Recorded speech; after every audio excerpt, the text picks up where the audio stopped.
તમને એક વાત કહું, જો દૂધ પીવાથી બધાનો વિકાસ થતો હોત તો આજ બિલાડી કેમ એવડી નેવડી?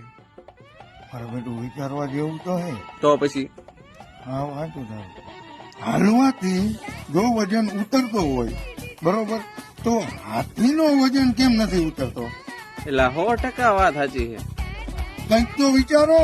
પણ ઈ જ છે ને, હા જો તરવાથી શરીર પાતળું થતું હોત બરોબર, તો આજ શાર્ક ને વેલ ને આવડી મોટી મોટી માછલી કેમ એવડી મોટી છે?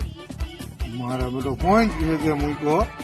તો પછી સવારે વહેલા ઉઠવાથી જો લક્ષ્મી ઘરમાં આવતી હોય તો છાપાવાળા BMW લઈને નો રખડતા હોય. લાયા હો, પણ બાપુ નવું લાયા.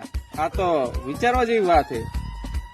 મેં આ સુધી આ વસ્તુ પર ધ્યાન ના આપ્યું. હવે દેજે. હા હા, જો આપણે આંખું બંધ કરીને કઈ જોઈ જ નહીં શકતા બરોબર, તો સપના કેવી રીતે જોઈએ કે? સાચું હો તારું. તો પછી લાયો લાયો. પાણીનો કોઈ કલર જ નથી તો દરિયો કેમ વાદળી કલરનો છે? એટલે હવે તમે શાંતિ રાખો ને, મને મગજ ઘુમરીએ ચડી ગયું. શું વાત કરે? હવે રવા દો ભાઈ.